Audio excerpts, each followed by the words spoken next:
N'abandonnez pas Dieu. N'abandonnez pas Dieu parce que la prophétie ne s'accomplit pas. N'abandonnez pas la crainte de Dieu parce que vous ne voyez pas des détails de votre vie s'accomplir. N'abandonnez pas Dieu parce que celui qui vous a parlé du travail n'a pas encore réalisé. Celui qui vous a parlé de l'élévation n'a pas encore réalisé. Dans toutes ces choses, Joseph n'abandonna pas la crainte de Dieu. Écoutez-moi bien. Ce que Dieu a dit sur votre vie finira par se réaliser. La parole de 2002 peut marcher jusqu'à t'atteindre en 2024. Oh my God, dis à ton voisin, la parole que Dieu m'avait dite en 90, 92, 94 n'est pas encore tombée. Elle marche, elle est en train de marcher. Voilà pourquoi toi-même tu ne dois pas rester inactif alors que ta prophétie n'est pas inactive. Mais quand il s'agira de l'accomplissement, que tu le veuilles ou pas, la Bible reconnaît qu'une prophétie qui vient de la part de Dieu peut tarder.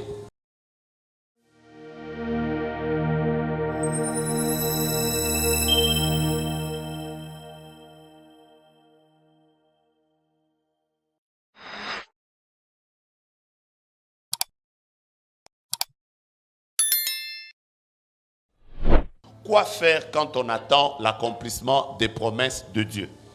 Je répète, qu'est-ce qu'on doit faire quand on attend l'accomplissement des promesses de Dieu? Donc, ce soir, je ne suis pas en train de prier avec des personnes qui sont des personnes lambda. Je suis en train de prier avec des personnes qui ont des promesses de Dieu sur leur vie. Est-ce que vous êtes dans cette salle? Je suis en train de prier avec des personnes qui ont une fois entendu Dieu leur parler. Dieu leur parlait sur eux-mêmes. Dieu leur parlait sur leur mariage. Dieu leur parlait sur leur destinée. Dieu leur parlait sur leur futur. Dieu leur parlait sur leur maternité. Je voudrais parler avec toutes ces personnes-là. Qu'est-ce qu'on doit faire quand on attend l'accomplissement des promesses de Dieu? Quand vous lisez déjà Habakkuk chapitre 3, chapitre 2, je disais au verset 3, vous allez découvrir en réalité quelles sont les caractéristiques d'une parole qui vient de la part de Dieu. Je vais vous les citer comme ça rapidement. Quelles sont les caractéristiques qui accompagnent une prophétie, qui accompagnent une parole qui vient de Dieu? Qu'elle soit venue par un songe, qu'elle soit venue par une retraite où tu as prié toi-même et Dieu t'a parlé, qu'elle soit venue par un prophète comme moi par exemple, je t'ai donné une parole de la part de Dieu, qu'elle soit venue de tes parents, qu'elle soit venue de toi-même alors que tu étais en train de prier, voici les caractéristiques qui sont liées aux paroles qui viennent de la part de Dieu. 1. La première caractéristique, je commence déjà par là avant de vous dire qu'est-ce qu'il faut faire. Chaque parole de Dieu a son temps d'accomplissement. Quelqu'un est avec moi? La Bible dit c'est une prophétie dont le temps est déjà... Le temps est comment? Toute prophétie que tu reçois de la part de Dieu a un temps d'accomplissement. Tu peux prier comme tu veux. Tu peux même bouger les gens, Je ne vois pas la main de Dieu. Je ne comprends pas pourquoi est-ce que le prophète tel, il avait même donné le nom de ma mère, le nom de ma soeur.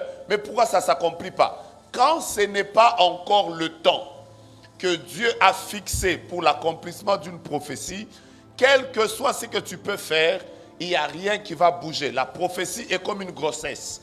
Et la grossesse ne va à maturité qu'après 9 mois. Si les 9 mois ne sont pas encore arrivés, même si tu aimes l'enfant, même si tu sens l'enfant dans le ventre, aussi longtemps que le temps de l'accomplissement, de la maturation de la grossesse n'est pas encore arrivé, que tu le veuilles ou pas, l'enfant ne viendra pas. Donc quand tu reçois une parole de la part de Dieu, ce n'est pas à toi de fixer, le temps de l'accomplissement. C'est celui qui t'a parlé qui fixe le temps de l'accomplissement. Est-ce que j'ai aidé déjà quelqu'un? Vous allez trouver des personnes on a même chanté des chansons compliquées ici au Congo. Et par exemple, une chanson qui me vient à l'esprit, il y a même des chansons comme Tango Koki, Ya Ya, Salae. Ce n'est pas à toi de fixer le temps. C'est pas toi qui dois dire c'est maintenant le temps. C'est lui qui t'a donné la parole à un temps que lui-même a fixé. Je prie simplement Dieu que ce temps qu'il a fixé pour toi s'accomplisse. Deuxième caractéristique d'une parole qui vient de la part de Dieu, c'est que la parole qui vient de la part de Dieu ne reste pas statique. La parole qui vient de la part de Dieu, quand Dieu t'a parlé, quand Dieu t'a dit par exemple, je vais faire de toi un grand homme, je te donnerai beaucoup d'argent, tu seras une personne influente dans le pays. Tu dois d'abord savoir, la première chose, c'est que cette prophétie a un temps d'accomplissement. Dieu m'a promis des enfants. Il y a un temps d'accomplissement fixé qui est lié à cette parole. Mais aussi, vous devez savoir que toute parole de Dieu est dynamique. La parole de Dieu marche. Quoi qu'il n'y a que l'amen de maman Patricia que j'ai entendu. Vous avez lu, la Bible déclare, vous avez lu, la Bible dit, c'est une prophétie dont le temps est déjà fixé. Mais écoutez, la deuxième caractéristique, c'est que la Bible dit, elle marche vers son terme. La parole fait quoi? Elle marche. La parole de Dieu ne reste pas dans le passé. Oh my God. Je reprends. Ce n'est pas parce que Dieu t'a parlé en 2002 que cette parole de 2002 est restée en 2002. La parole de 2002 peut marcher jusqu'à t'atteindre en 2024. Oh my God. Dis à ton voisin, la parole que Dieu m'avait dite en 90, 92, 94 n'est pas encore tombée. Elle marche. Elle est en train de marcher. Voilà pourquoi toi-même, tu ne dois pas rester inactif alors que ta prophétie n'est pas inactive. Toi-même, tu ne dois pas croiser les bras alors que ta prophétie est en train de marcher. Je suis déjà en train de déclarer là maintenant. Je sens que ça monte dans mon esprit. Je dois dire à quelqu'un que la parole que toi, tu avais laissée derrière, il est possible qu'elle est déjà en train de t'attendre l'année prochaine. Il y a des paroles qui t'attendent dans 10 ans. Il y a des paroles qui sont en train de marcher. Elles ont une vitesse plus rapide que ta vitesse. La parole a une vitesse plus rapide que ton âge. La parole a une vitesse plus rapide que même tes pensées. Alors que toi, tu es en train de te dire comment sera la fin de l'année. La parole que Dieu avait dite sur toi au sujet de cette année, elle est déjà arrivée à la fin. Elle a même préparé l'endroit où toi tu vas rester. Et toi, arrive simplement, tu vas témoigner la fidélité de Dieu. Troisième caractéristique de la parole, et j'aime la troisième caractéristique, si tu me dis pas amen vraiment. La troisième caractéristique d'une parole qui vient de la part de Dieu, la Bible dit, elle marche vers son thème, c'est la deuxième caractéristique, mais j'aime la troisième. Est-ce que vous pouvez le dire avec moi très fort? Quelle est la troisième caractéristique d'une prophétie? Vous n'avez pas dit ça, vous avez ça devant vos yeux. La troisième caractéristique d'une prophétie, c'est quoi? Elle ne mentira pas. Je lève ma main et je déclare que ce que Dieu t'avait dit, ça ne mentira pas. Ah. Bon, j'ai entendu simplement des amens des personnes qui croient dans ces choses qu'ils ont dit. Quand une parole est sortie de la part de Dieu, même si le prophète lui-même a oublié, même si toi-même la porteuse ou le porteur de la parole tu as oublié, la parole ne ment jamais. Eh Seigneur, j'ai prié pour quelqu'un qui est ici, que cette parole, un homme peut te mentir, un fiancé peut te mentir, tes parents peuvent te rappeler des choses et les oublier. Mais une parole qui est sortie de la part de Dieu et qui te concerne, que tu le veuilles ou pas, cette parole finira par se réaliser. Si j'étais toi, j'allais dire à mon voisin, la parole que j'ai reçue de la part de Dieu ne me mentira pas. Ça ne me mentira pas. Tu ne seras pas la première personne à qui Dieu a menti. Non, non, non, non. Tu ne seras pas la deuxième famille à laquelle Dieu a menti. Dieu a promis à Abraham une postérité, même à 100 ans. La parole s'est souvenue que j'avais dit à Abraham telle chose et la parole a accompli. Je lève ma main droite. Et je suis déjà en train de déclarer sur la vie de quelqu'un qui est ici et qui écoute ce message. Si tu as une parole de la part de Dieu et cette parole est dans ta vie, écoute-moi bien, cette parole finira par se réaliser dans 2 ans, 3 ans, 4 ans. Si tu m'avais donné un amen, j'allais te dire ton amen provoque l'accomplissement. Merci, joue avec ton son. Alors, la quatrième chose qui caractérise une parole prophétique qui vient de la part de Dieu, c'est que non seulement qu'elle ne ment pas, et je voudrais déjà commencer à vous dire ça, qu'est-ce que la parole fait? Qu'est-ce que la parole fait? Ah, qu'est-ce que la parole fait? Non, non, non, vous avez sauté quelque chose. S'accomplir là, c'est une autre caractéristique. Voici la chose que les enfants de Dieu ne supportent pas. Et c'est là que je vais poser mon message. Mon message commence là. J'ai commencé par vous donner les caractéristiques d'une parole qui vient de la part de Dieu. La Bible dit que, elle fait quoi? Vous avez le texte devant vous.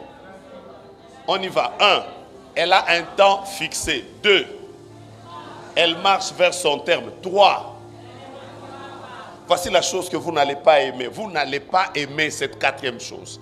Mais ça fait partie des caractéristiques d'une parole qui vient de la part de Dieu. C'est là que les gens nous quittent même. Les gens quittent même les pasteurs.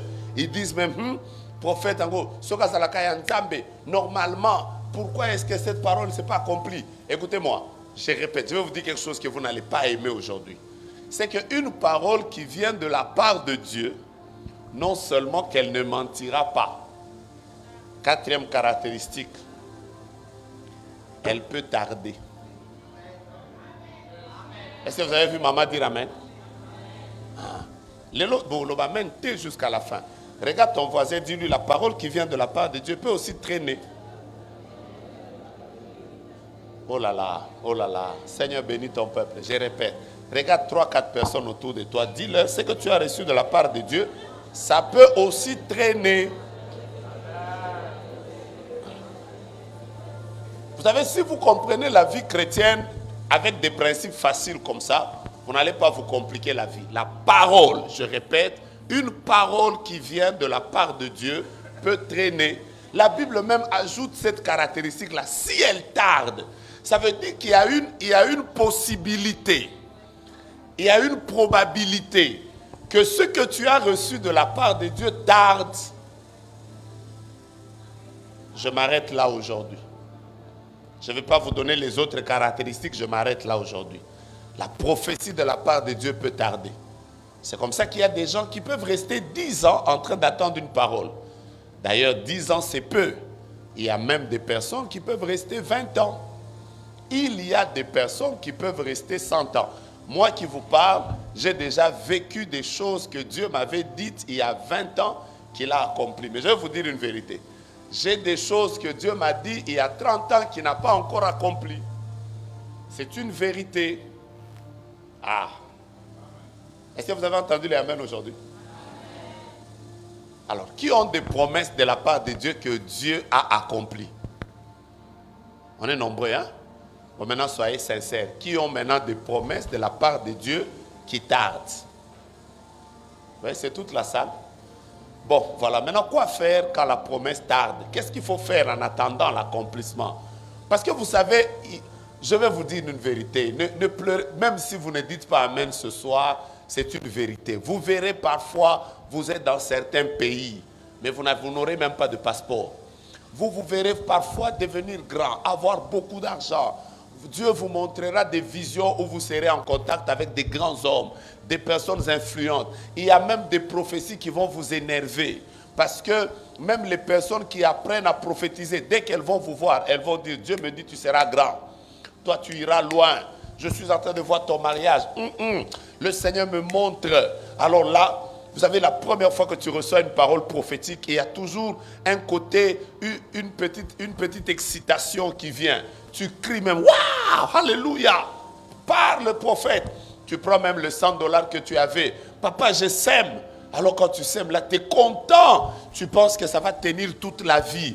Il y a des prophéties pour lesquelles tu vas semer. Voilà les choses que vous n'allez pas aimer ce soir. Pour lesquelles tu vas semer. Pour lesquelles tu vas prier. Pour lesquelles tu vas dormir par terre. Pour lesquelles tu vas gêner. Pour lesquelles tu rencontreras tous les prophètes que tu connais. Tous te diront la même chose de la part de Dieu sans te tromper. Ils te diront cette parole-là, elle est venue de la part de Dieu. Mais quand il s'agira de l'accomplissement, que tu le veuilles ou pas, la Bible reconnaît qu'une prophétie qui vient de la part de Dieu peut tarder. Dieu bénisse ce message. Alors je prie Dieu encore. Je n'ai pas envie de vous flatter en vous disant que demain, en sortant de ce lieu, Rebrachika, les choses vont s'accomplir. Il y a des prophéties qui vont tarder. Ah, ça me rappelle un prophète avec lequel j'étais un jour à Lingwala. il nous a demandé de s'aimer. On a sémé, après il nous a dit, mettez les mains en l'air. On a les mains dans la poche, on a mis. Après il nous a dit, sautez 7 fois. On a sauté. Après il a dit, Dieu dit, vous tous ici, vous serez des millionnaires.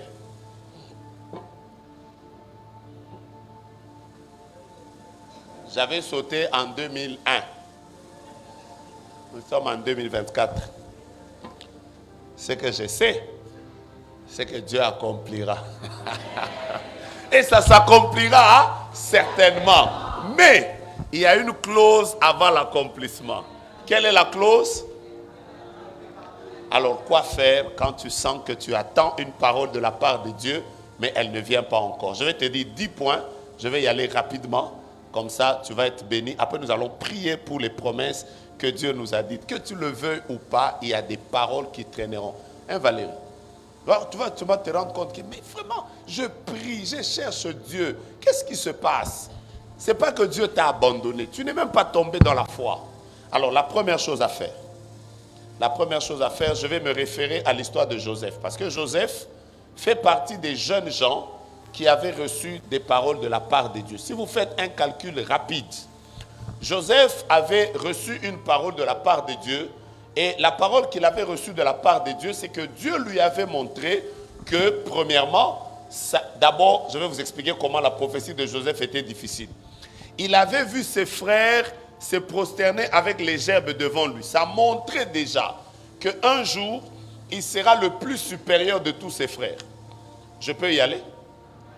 Là où la prophétie de Joseph semble être une prophétie contradictoire, parce qu'il y a aussi parfois la contradiction dans les prophéties, c'est que la Bible dit qu'il avait vu son père, quoi d'autre? Sa mère, quoi d'autre? Ses frères, sous forme de soleil, lune et étoiles qui se prosternaient devant lui. Je vais vous choquer déjà. La première chose, c'est que la mère de Joseph est morte. La première chose qui devait lui faire waouh, c'est que la maman est morte. Parce qu'à moins qu'il avait vu la deuxième maman. Mais sa propre mère, elle est morte exactement juste après la mort de Benjamin. Donc il y a même des prophéties que vous recevrez. Il a reçu une parole, après sa mère meurt. Donc tu as envie de dire, Nzambe Nangai. Est-ce que ça vous est déjà arrivé? Les éléments même qui étaient dans votre prophétie, vous avez l'impression que ça ne corrobore plus. Ça ne tient plus. Alors que toi, Dieu t'a dit, je vais te donner un enfant. Mais quand tu vas voir le médecin te dit que en fait, tu es en train de faire une stérilité secondaire. Tu es déjà en train de faire une ménopause. En fait, tout ce que tu vois par rapport à ce que Dieu t'avait dit, ça ne corrobore pas. Ça montre qu'il y a une contradiction. Mais qu'est-ce qu'il faut faire? Joseph a reçu une parole de la part de Dieu. Il avait autour de 17 ans. Et il est devenu Premier ministre à 30 ans. Si vous faites un calcul rapide, Joseph a attendu l'accomplissement d'une parole de la part de Dieu pendant combien de temps? 13 ans. Et même quand il est devenu Premier ministre, ses frères ne l'avaient pas encore rencontré. Il s'est passé 7 années d'abondance. Ok? Ensuite, c'est pendant les 7 années de sécheresse que ses frères sont venus. Ça veut dire que le jour où il a vu ses frères se prosterner devant lui, ça s'est passé exactement 20 ans après que Dieu lui ait parlé.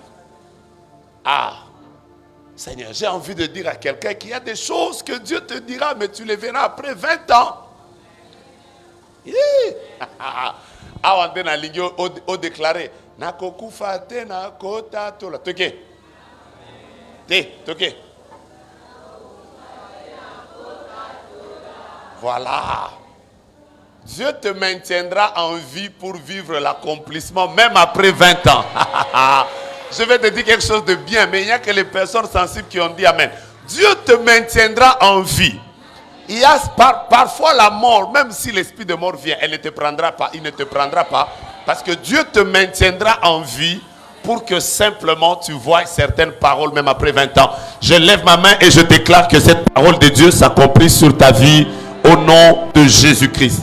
Joseph a attendu 20 ans. Mais qu'est-ce qu'il a fait pendant ces années-là? La première chose, je commence déjà par vous donner la première chose.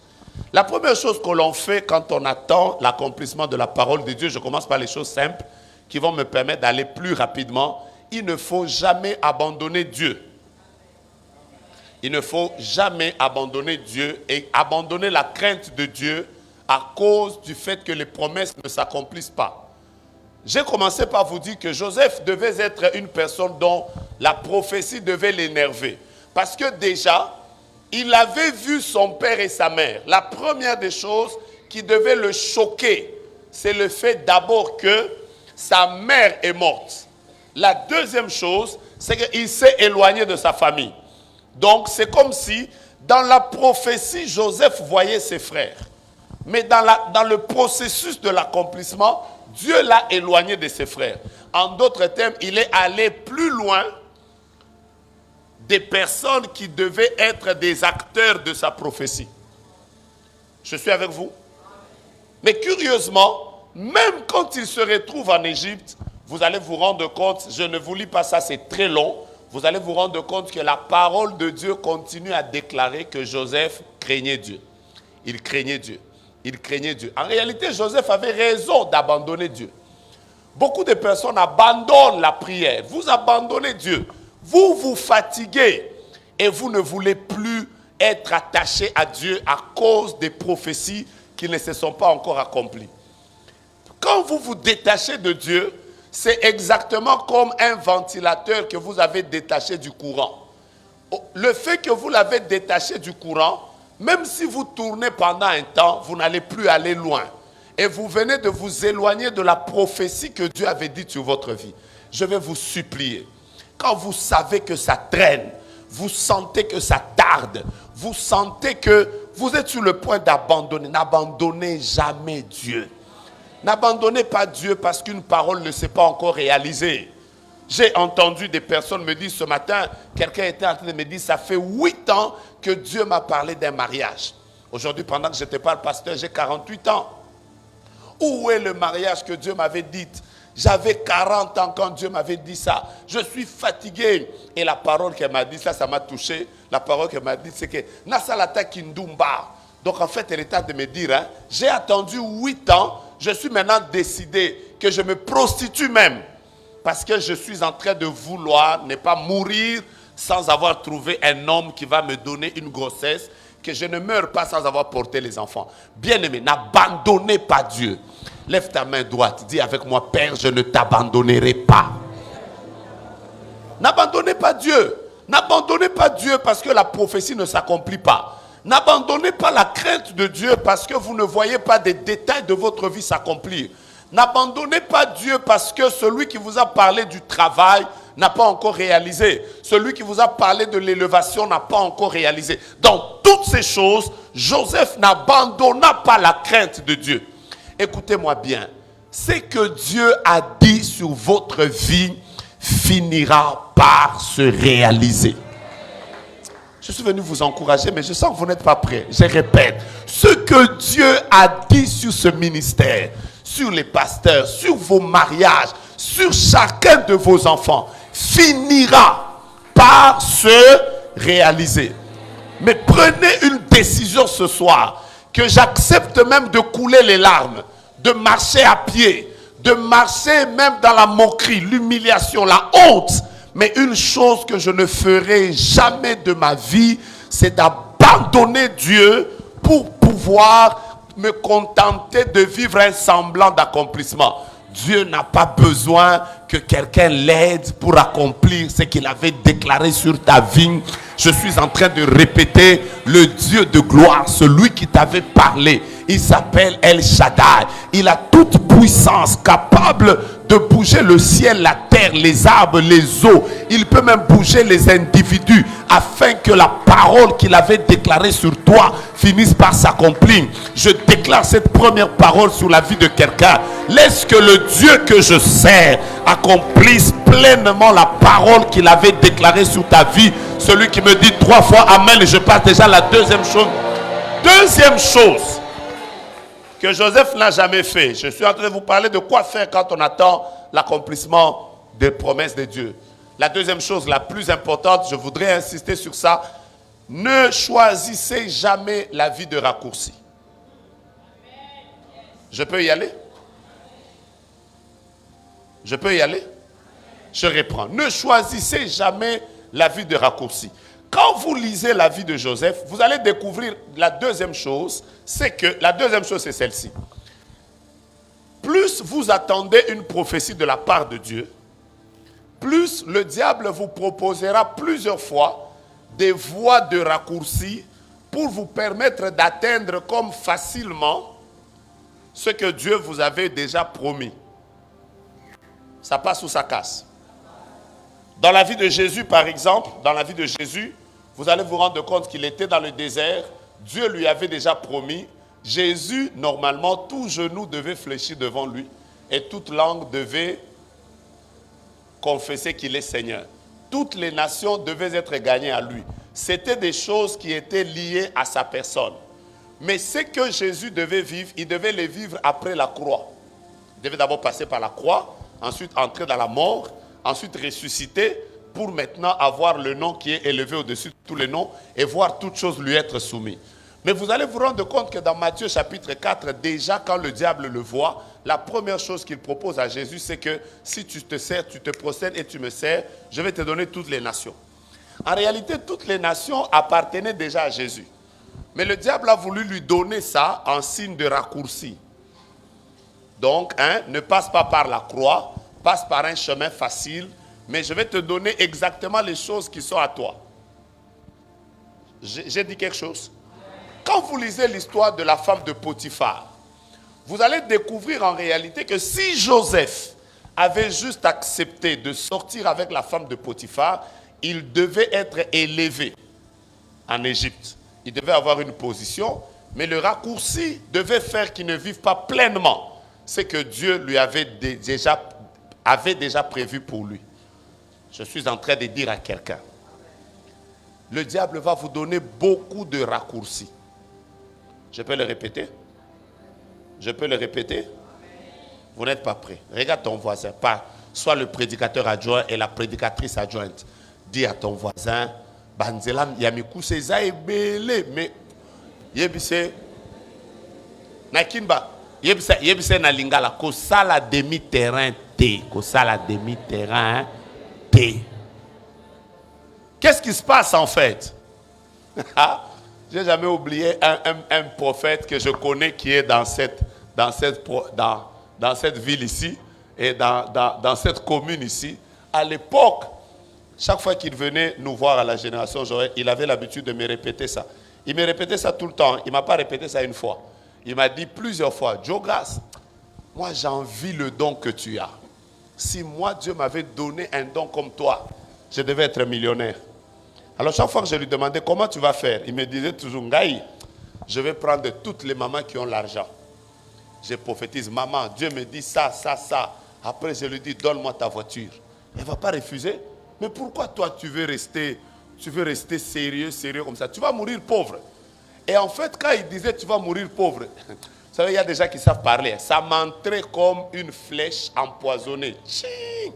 Après, parfois, je me disais, mais il a quand même raison, hein? Parce que quand on appelle ça bakombo après na lobi, na moni nyoka na chenette oyo. Longo lango, semé, mutabobo ya poani. Mais je vous dis la vérité. Aujourd'hui, quand je le regarde, lui qui avait emprunté cette voie-là, quand je le regarde ce que son ministère est devenu et ce que sa vie est devenue. J'ai envie de dire au Seigneur, hé, Kolo. Donc si j'avais suivi son raccourci, on allait terminer ensemble. À un moment, il a même fui. Il a même fui la ville parce qu'il a escroqué les gens. Il est allé se cacher en Angola, Mikolo Azongi. Récemment, je l'ai vu en train de marcher à pied. Il était comme sale. J'ai dit, hé, c'est là où il voulait que nous tous on termine. Ah, que Dieu nous préserve. Amen. Je peux répéter cette phrase? Évitez les raccourcis. Tape quelqu'un et dis-lui, les raccourcis, il y en a. Hein? Ce n'est pas parce que tu attends un mariage et que quelqu'un vient te proposer d'être une deuxième femme que tu dois oublier que Dieu t'avait parlé. N'oublie pas. Pourquoi tu oublies? Ce n'est pas parce que tu n'as pas de travail et que quelqu'un vient te proposer qu'il y a une opération là, on peut voler, on peut faire ça. Si tu oses faire les raccourcis, tu t'arrêteras à un niveau où normalement Dieu n'avait pas prévu que tu arrives. Je lève ma main et je dis encore à quelqu'un que Dieu te préserve. Dans le chemin de l'accomplissement, pourquoi les gens prennent des raccourcis? Les gens prennent des raccourcis parce que parfois tu regarderas les autres, tu auras l'impression qu'ils t'ont déjà dépassé. Parfois tu auras l'impression que tu es en retard. Parfois tu regarderas les personnes avec lesquelles tu as étudié, les personnes avec lesquelles tu as prié, les personnes avec lesquelles tu as grandi. Toutes se marient, toutes évoluent, toutes construisent, tous sont en train de monter. Et c'est à ce moment-là qu'on viendra te proposer des formules de la Kabbale juive. Où on te dira, si tu fais ça, c'est aussi chrétien. Si tu fais ça, ça va te donner ça. Tous les raccourcis que les gens font pour bouger et vouloir arriver à l'accomplissement des promesses de Dieu, je vais vous dire la vérité, tous les raccourcis que vous prendrez dans la vie sans Dieu vous feront beaucoup de mal. Demandez à Abraham. Abraham savait que Dieu lui avait promis un enfant. Mais sa propre femme lui a proposé un chemin de raccourci. Pas simplement par Agar. Les raccourcis vous donneront aussi des résultats. Mais le mal avec les raccourcis, c'est que ça vous créera trop de problèmes. Or, la bénédiction de l'Éternel enrichit. Et elle ne se fait suivre de comment? D'aucun chagrin. Je lève ma main et ça c'est ma prière pour chacun de vous. Écoutez-moi, je vous parle comme votre pasteur. Je vais vous dire une vérité. Quelles que soient les difficultés par lesquelles vous passez, en attendant les promesses de Dieu, s'il vous plaît, que Dieu vous préserve de prendre des chemins, des raccourcis. Dis avec moi, je refuse les raccourcis, je vais attendre la promesse de Dieu.